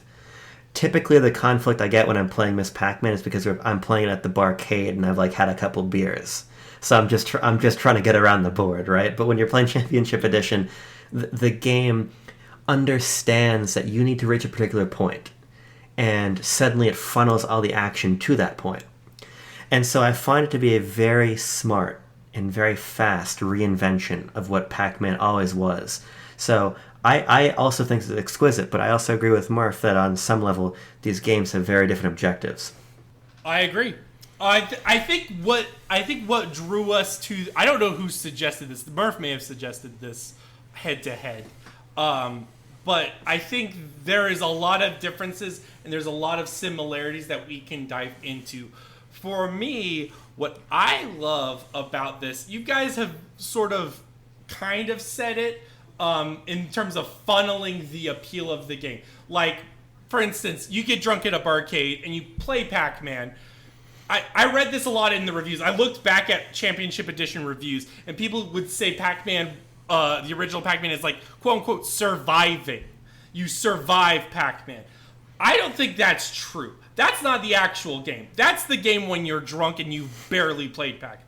When you play Pac-Man and you want to get a high score, or you care about having a quote-unquote perfect run, or at least a perfect screen, you have to care about way more. You have to care about enemy ghost behavior and funneling them to follow you, or at least be close enough to when you get your power pellet to eat all 4 of them for the maximum score. So you need to do that, or you need to get the fruit at the same time. So are these things ringing a bell? These things are the essential Championship Edition experience. They focused solely on routing, and what they did was they curated specific maps, and in the maps they dynamically change. Once you eat a fruit, the other side of the stage shifts, so it becomes this very live experience where you're, I guess on a certain level you are surviving, but once you become familiar enough with the route, you're routing and you're looking at the ghosts. There's only 1 or 2 ghosts that will be spontaneous in movement, and everything else just follows you.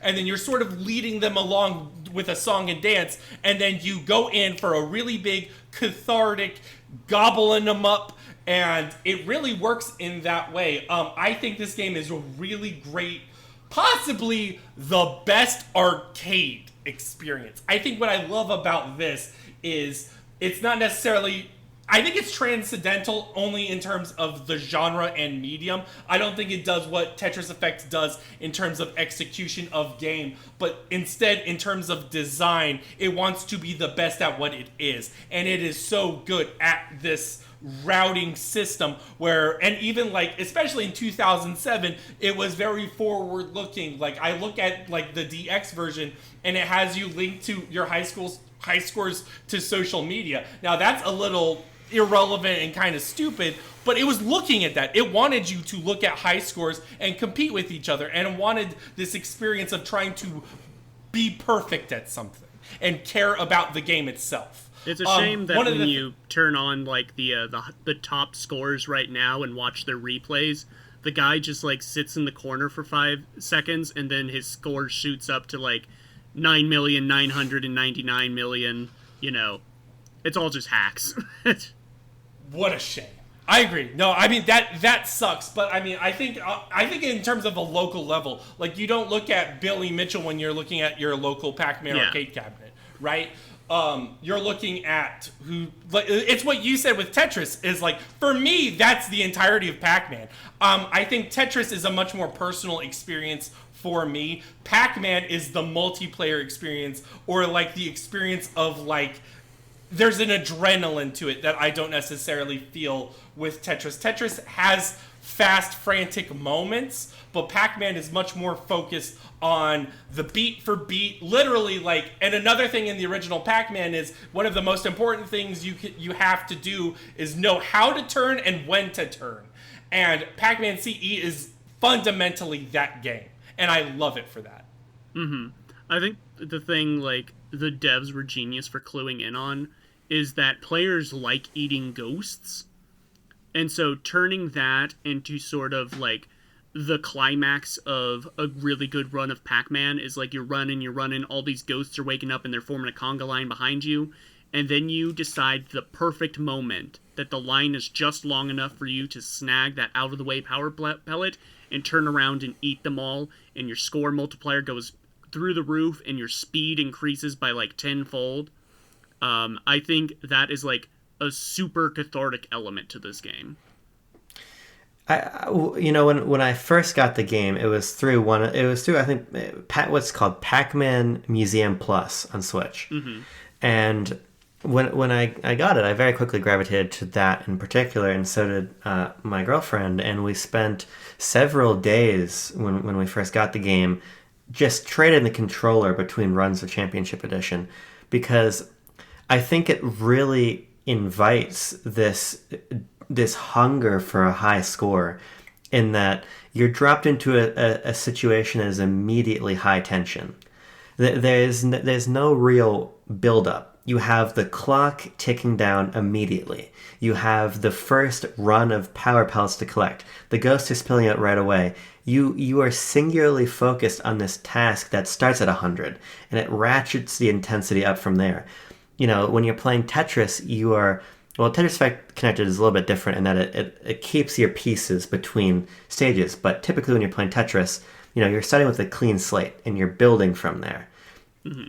You're starting at 0 and you're working towards 100. I think Championship Edition starts you at 100, and then it finds a way to push that ceiling even higher, to where as soon as you're dead and you've passed off the controller, you want to be right back in there. It is this immediate hit, and I think that the immediacy of the hit of adrenaline makes the game very special. Mm-hmm.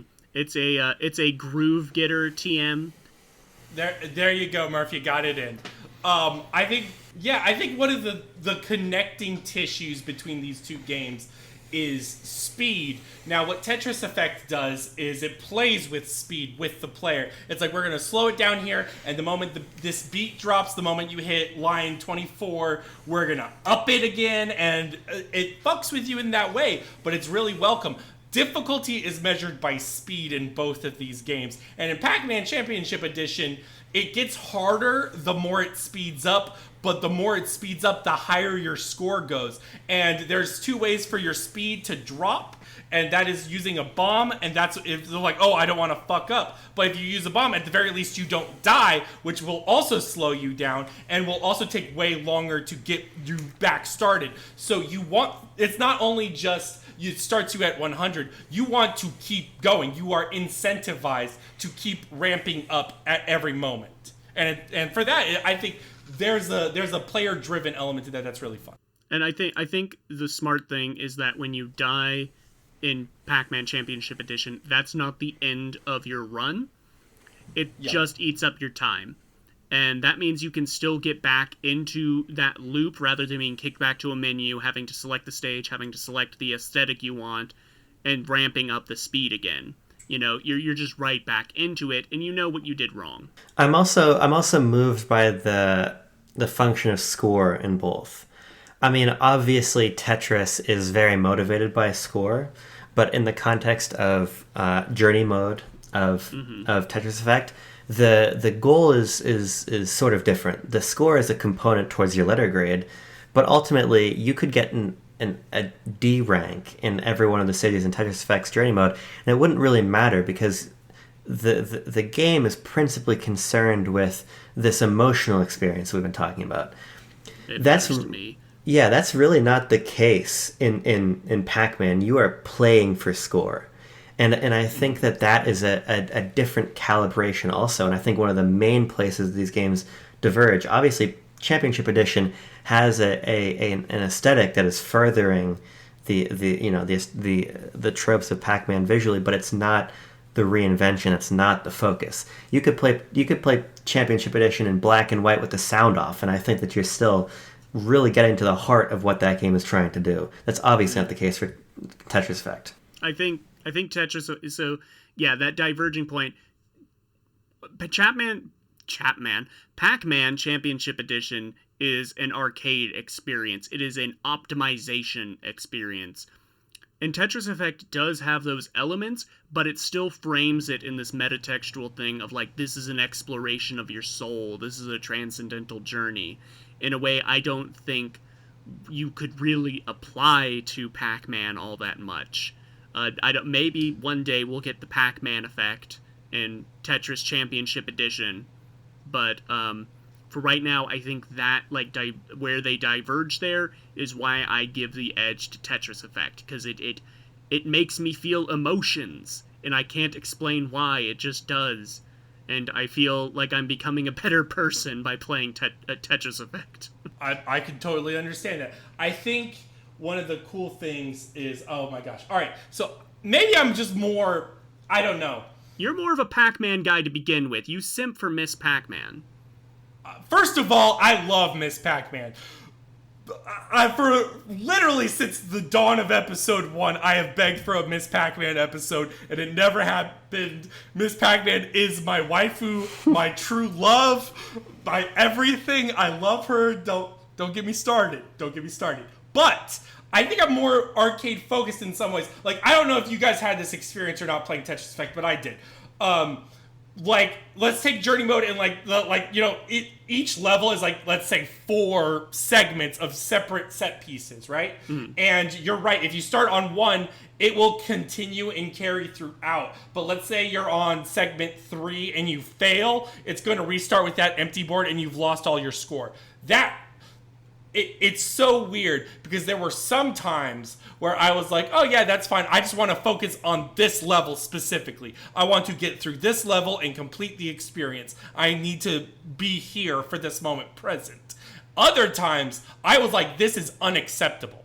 I cannot do this. I have to restart from the first segment. I have to. I don't know if y'all felt that way, but to me, that's very similar to Pac-Man's thing. It's that personality in me that hits that. And I think Tetris was playing with that. I don't think that's a fault. I don't even think that's a pro. I think that's just something Tetris was playing with in both ways. For me, when you are on segment 3 of 5 and you fail and you have to do the reset, I will also go back to the beginning of that particular leg of the quote-unquote journey and start from stage 1.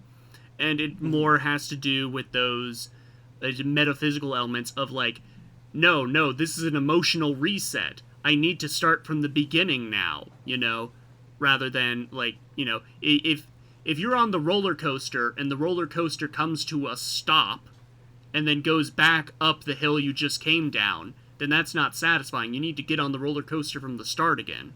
Sometimes, but I also feel like the roller coaster was built for these segments. The game is built for both, I think. And I think that is really special about it. Pac-Man, I feel like the tension there is palpable in a way that I personally get a lot of fulfillment out of. And when I said this is the ultimate arcade game, to me this is the last time score mattered.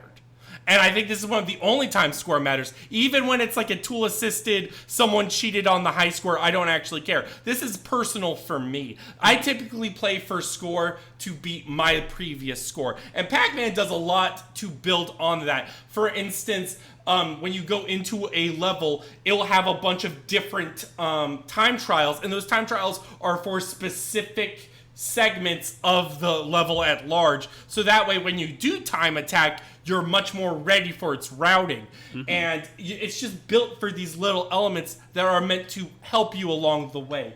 And for that, I really love how it works for that. It's interesting because I really enjoy, one of my other favorite games of all time that wins out over Tetris Effect most days is Star Fox 64.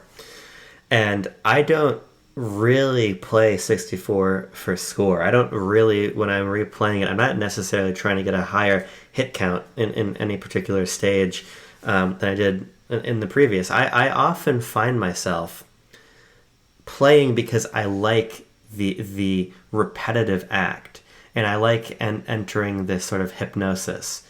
I think part of the reason why to step outside of games for a second, I really enjoy weightlifting. because it's this repetitive action, and I find a comfort in that.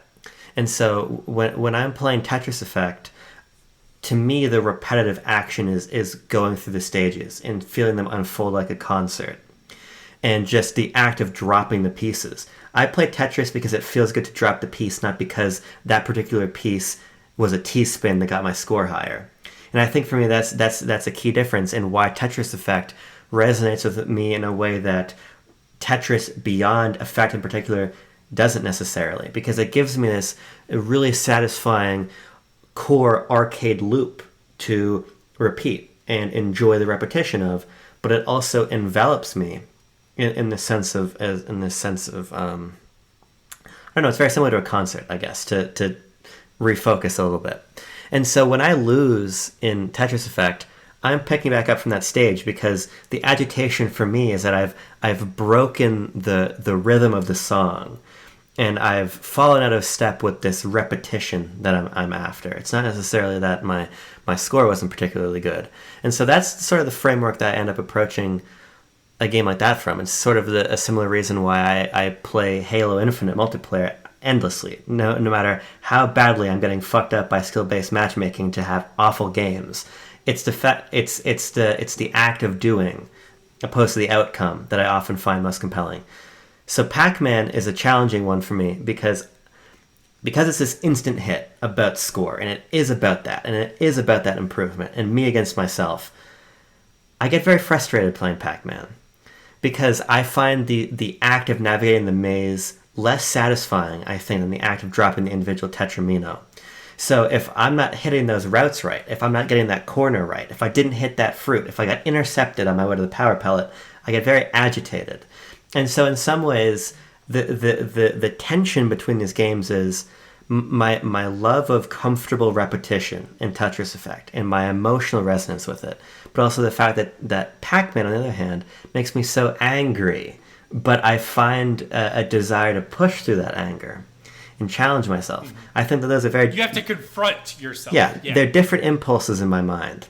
And that's another reason that I find them hard to compare, but why I find Championship Edition of Pac-Man particularly interesting, because I often don't like to get to the point of frustration when I'm playing games that Pac-Man takes me to.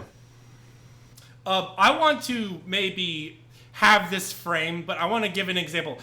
Earlier I talked about the jazz level of Tetris and sort of how that kind of is a way to think about Tetris Effect.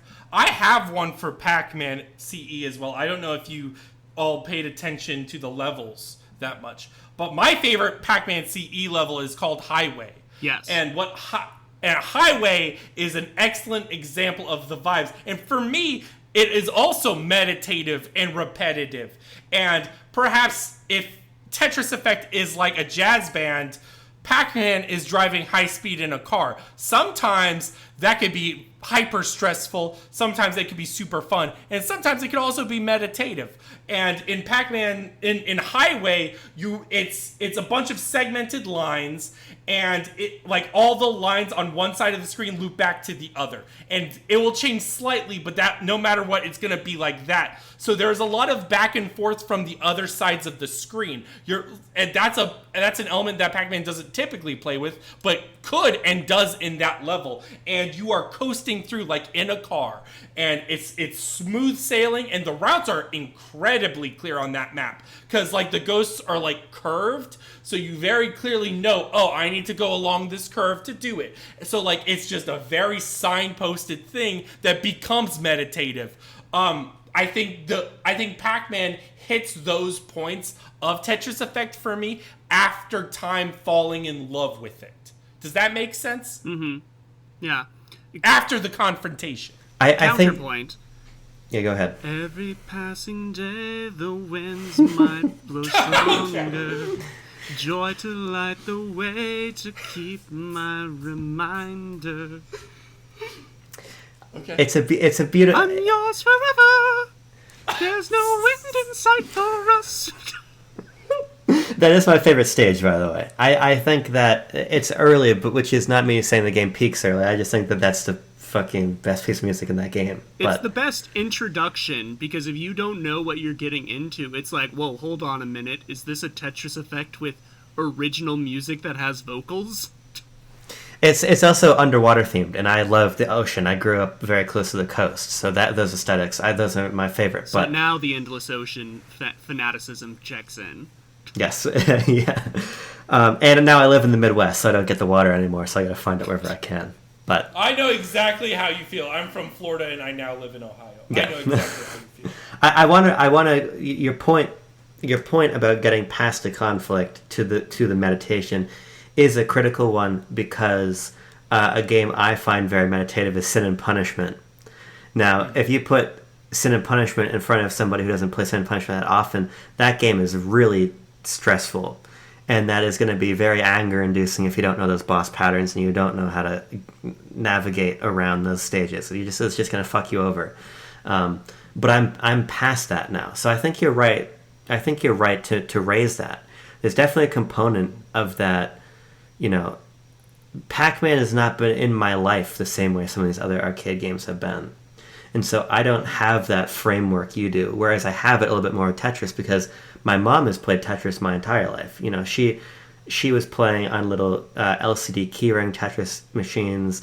When my parents got me my first console, which was the PS2, she got Tetris Worlds for herself, which with the horrendous talking Tetramino pieces in its story mode. But Tetris has always been around, so I think that I have a greater comfortability with it. And to bring it back to my meditative quality to working out in the gym, right? I mean, I know a lot of people go into a commercial gym and are very tense and very on edge, because it's an environment that you have to immerse yourself in long enough that the conflict is not the foregrounded feature of your existence in that space.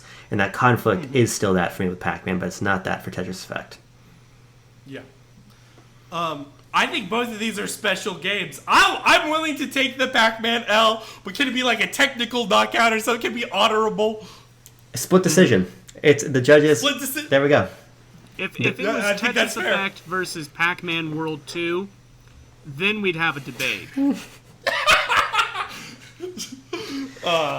The amazing it. I love them all. I guess the other thing is I guess we touched on it real quick earlier. We don't have to keep going. We can wrap up soon. But in terms of sequels, both of these games are really special in terms of sequels. I don't know many good Tetris sequels other than Puyo crossovers. And in terms of Pac-Man games, there have been a lot of reinterpretations of Pac-Man that don't ace it. So I think one of the reasons why in my intro I mentioned Iwatani was like, let me make a good Pac-Man sequel. You know what I mean? It's sort of like super important. The Resident Evil guy coming back for the Resident Evil remake, right? It's like, I got to do it right. It's got to be done right one more time, you know? I think that's a really important point, because I think part of the refreshing quality of Tetris Effect is that obviously Mizuguchi is that Tetris isn't his game. He loved Tetris, and obviously, he got his start with Sega in the arcade, so he had an arcade heritage, but it wasn't him returning to his own formula.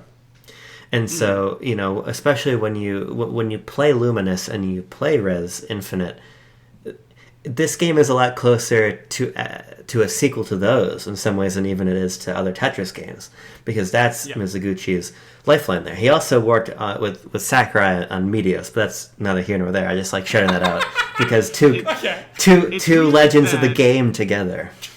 It's making Meteos Game of the Year of whatever year that was. 2006, maybe? Because there was a Disney one. Amazed. There's a Disney one after that. Disney-themed Meteos game. It's interesting, because how do you feel about calling Tetris Effect even, like, a music or rhythm game? Because I would agree with it. Interestingly, when it comes to other music or rhythm games, like a Guitar Hero or a DDR, I find myself playing those more in the way I would a Pac-Man Championship Edition, where it's like, oh, this is about optimization. This is about learning what's going to come up and being prepared for that and executing perfectly. Whereas I haven't really played a music game that's more like meditative and reactive to the player's movements like Tetris Effect. I can give you a really offbeat example, pardon the pun, but Ape Out is a very similar game. I don't know if you guys have played Ape Out. I have. Yeah, that makes sense. For people who don't know, Ape Out is a Hotline Miami-like. It's very much soaked in the world of jazz music. And as this big gorilla, kill the people who are trying to kill you. Just like Tetris. Exactly. It's very similar. Very similar narrative framework.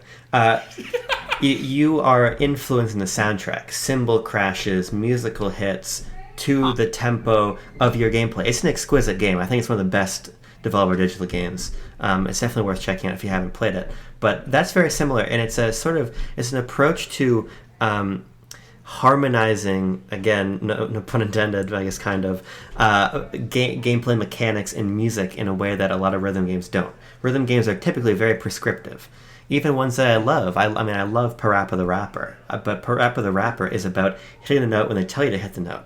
But I don't really think that's necessarily the spirit of making music. And so I really like this approach that says, do what you want, make the music around you, opposed to you need to fit around the music. Another good example is Patapon. I don't know if y'all have played Patapon, but Patapon, it's rhythm based. So you're basically guiding units, and you have to press your buttons in certain beats and certain combinations. And in that, you make the game loop and you make the rhythm, and it makes sense to you how like the little drum beat goes. And I think what's important to note about music is that it is a natural pace setter, and it is a natural tempo setter. And pace and tempo matter no matter the medium. No matter what the medium is, there is a pace to everything. So having it match with the music, especially in a multimedia medium like video games, has a lot of potential, you know? I think it needs J.K. Simmons standing over you and going, that's not my tempo. Okay. Whiplash, yeah, I agree. Just yelling at me while I get super stressed out. I agree. Mm-hmm. I feel like we are wrapping up. Are we? Yeah. So Abram, tell us about the backlog and the backlot banter.